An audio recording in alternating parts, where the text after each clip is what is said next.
নমস্কার বন্ধুরা, অনুদির রান্নাঘরে তোমাদের আরও একবার ওয়েলকাম। তো চলো বন্ধুরা, আজকে আমি হাজির হয়েছি একটা অত্যন্ত সুস্বাদু, লোভনীয় এবং আমাদের সকলের প্রিয় একটা ডিশ নিয়ে। সেটা কি বলো তো? বিরিয়ানি। এবং সেটা হচ্ছে চিকেন বিরিয়ানি। তো আমরা এই নরম তুলতুলে আলু, নরম তুলতুলে মাংস দিয়ে যদি রেস্টুরেন্ট স্টাইলের বাড়িতেই খুব সহজে বানিয়ে ফেলি তাহলে কেমন হয় বলো? তো চলো, আজকে আমি এই বিরিয়ানিটা তোমাদের সামনে কিভাবে আমি পরপর তৈরি করি তোমাদেরকে দেখিয়ে দিচ্ছি। তোমরা মন দিয়ে দেখতে থাকো। হ্যাঁ, এবার তোমরা পরপর দেখতে থাকো। এই বিরিয়ানির জন্য সবথেকে ইম্পর্টেন্ট সেটা হচ্ছে বিরিয়ানির মশলা। তো সেই বিরিয়ানির মশলাটা আমি ঘরে কিভাবে তৈরি করি তোমরা দেখো। কিছু দারচিনি দিলাম, অল্প একটু জয়িত্রী দেব, কয়েকটা লবঙ্গ দেব, অল্প 1/3 জায়ফল দেব, 4-5টা এলাচ দেব, ছোট এলাচ, আর কয়েকটা ধনে দেব। দিয়ে এটাকে আমি হালকা করে একটু ভেজে নেব। এটা যেন পুড়ে না যায়, দেখবে, জাস্ট হালকা করে ভেজে নেওয়া। তো বন্ধুরা দেখো, আমার মশলাটা হালকা করে ভাজা হয়ে গেছে। এবার আমি মশলাটাকে গুঁড়িয়ে নেব।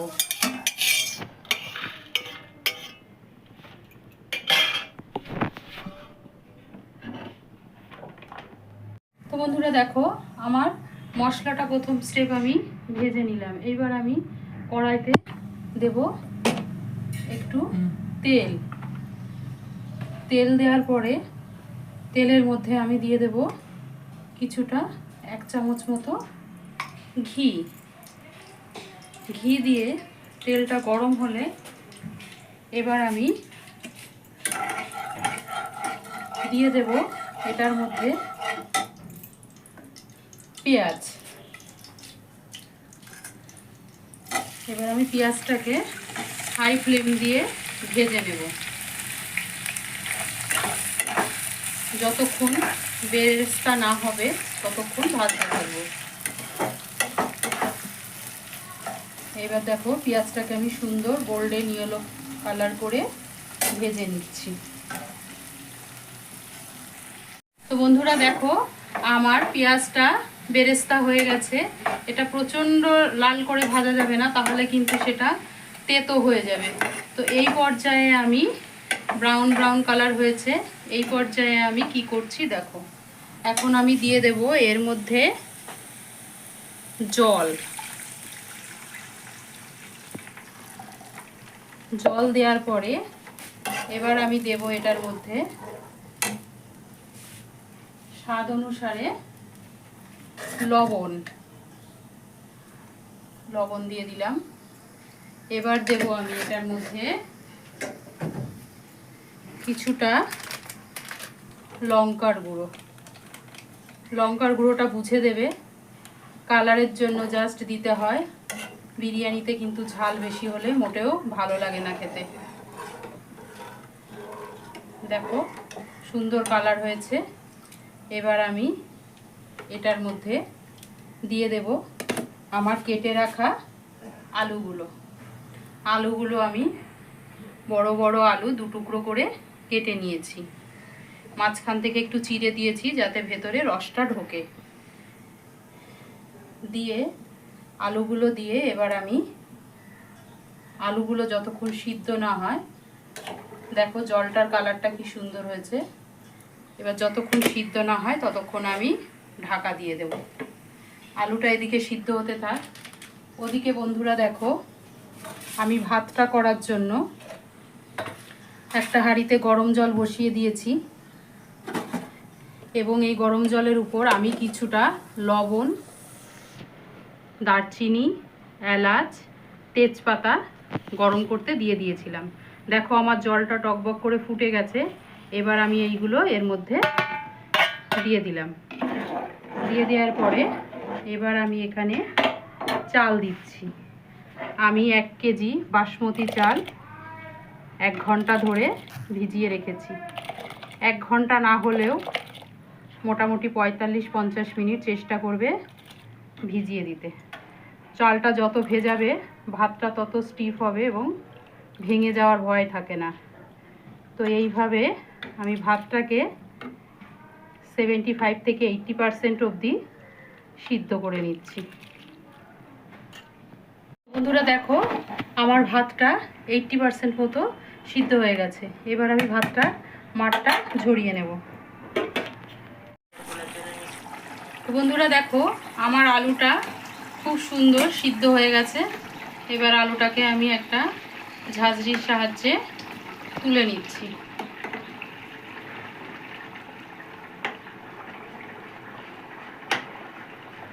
নাইনটি 90% মতো সিদ্ধ হয়ে গেছে, আর 10% আমার যখন দমে দেব তখন সিদ্ধ হবে।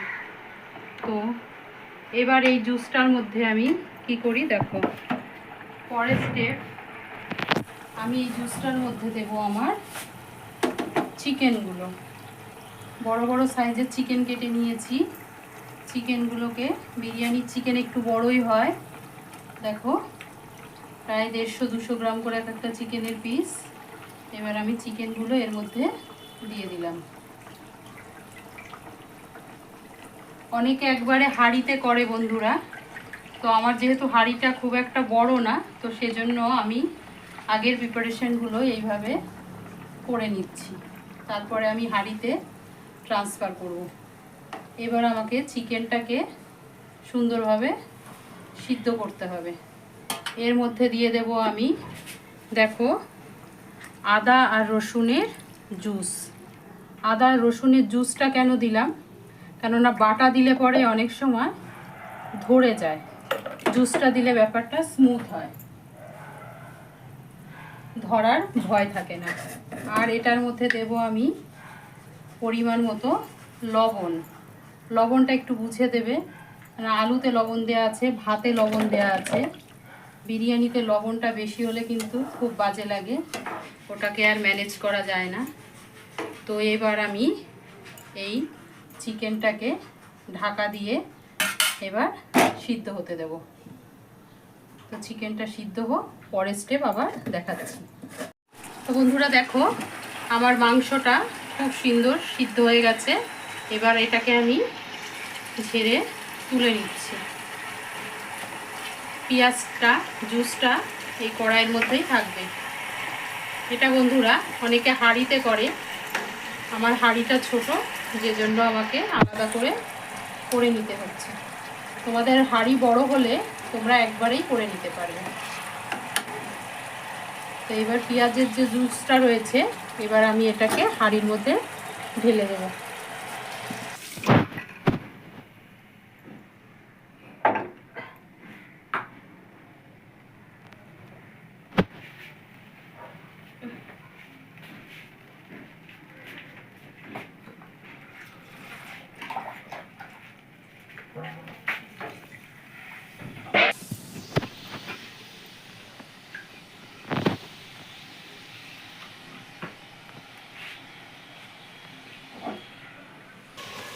তো বন্ধুরা দেখো, আমি হাঁড়ির মধ্যে জুসটা ঢেলে দিলাম।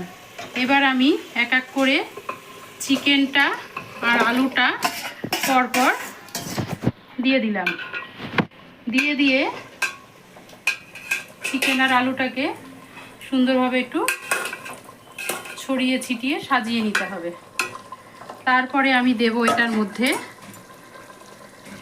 টক দই, 100 গ্রাম মতো টক দই ফেটিয়ে এটা দিয়ে দিলাম। তারপরে দেব বন্ধুরা আমি যে ভাজা মশলাটা করেছিলাম, মানে বিরিয়ানির যে মশলাটা, সেই মশলাটা এবার আমি ছিটিয়ে দেব। পুরো মশলাটাই একবারে দিয়ে দিচ্ছি। চেষ্টা করবে তোমরা মশলাটা ঘরে তৈরি করে নিতে, বাইরের মশলায় ফ্লেভারটা সুন্দর আসে না।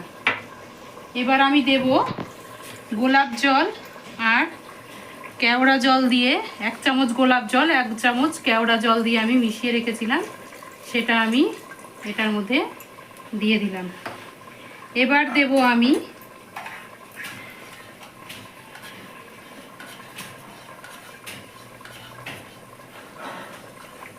দুধ, স্যাফরন আর খোয়া ক্ষীর মিশিয়ে একটা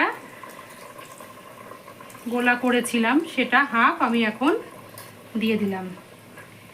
এবার দেব আমি 2 চামচ ঘি। দেওয়ার পরে এটাকে সুন্দরভাবে একটু নেড়ে দেব, সব মশলাটা যাতে ভালোভাবে মিশে যায়। দুর্দান্ত গন্ধ বেরিয়েছে জানো বন্ধুরা, তোমরা তো গন্ধটা পাচ্ছ না, অসাধারণ একটা গন্ধ বেরিয়েছে। এবার এটা ফুটে গেলে আমাকে এবার ভাতের লেয়ারটা দিয়ে দিতে হবে। এবার আমি ভাতের লেয়ারটা দেব।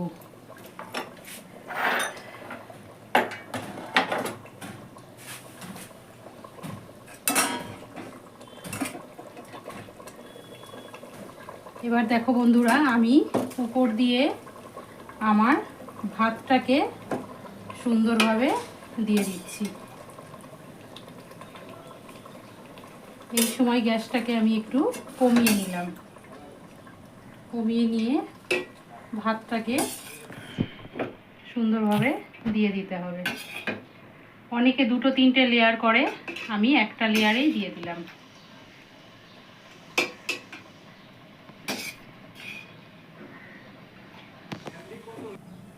তো বন্ধুরা দেখো, এবার আমি ওই যে স্যাফরন, দুধ আর খোয়া ক্ষীর মেশানো যে ইয়েটা ছিল সেটাকে আমি উপর দিয়ে ছিটিয়ে দিলাম।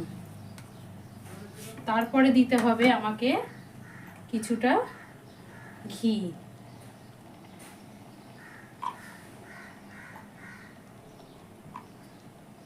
ব্যাস, এবার আমি এটাকে মুখটাকে বন্ধ করে দেব। আটা দিয়ে সুন্দরভাবে আমি এবার মুখটাকে বন্ধ করে দিচ্ছি। বন্ধুরা দেখতে পেলে আমার বিরিয়ানি প্রিপারেশন একদম কমপ্লিট। এবার আমি চারিদিকে এই যে আটা দিয়ে এই ইয়েটাকে, হাঁড়িটাকে 15 থেকে 20 মিনিট দমে বসিয়ে রাখবো। তো 15 থেকে 20 মিনিট, 10 মিনিট একটু হাই ইয়েতে রাখবো গ্যাসে ফ্লেমটা, তারপরে একদম কমিয়ে দিয়ে 15 মিনিট ধিমে আঁচে রেখে দিয়ে তারপরে ফিরে আসছি, দেখাচ্ছি তোমাদের বিরিয়ানিটা কেমন হলো। তো চলো আমি এখন দমে বসাই। তো বন্ধুরা দেখো, আমি 25 মিনিট বাদে ফিরে আসলাম। এখন আমার বিরিয়ানিটা দম হয়ে গেছে, দেখো কি সুন্দর কালার। এবার আমি সাইড দিয়ে আটাটাকে খুলে ফেলে দিচ্ছি।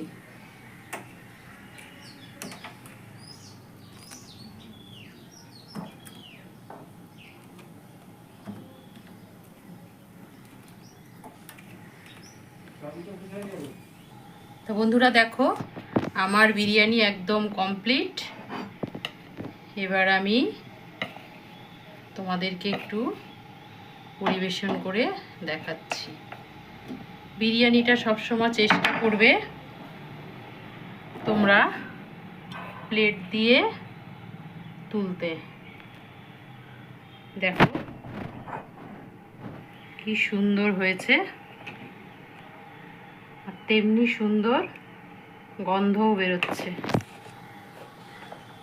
তা বন্ধুরা, আমি যেভাবে স্টেপগুলো ফলো করলাম, তোমরা এই স্টেপ ফলো করে এইভাবেই বাড়িতে অবশ্যই বিরিয়ানি তৈরি করবে। আমাকে অবশ্যই কমেন্টস করে জানাবে কেমন লাগলো। আশা করি তোমাদের সকলের ভালো লাগবে।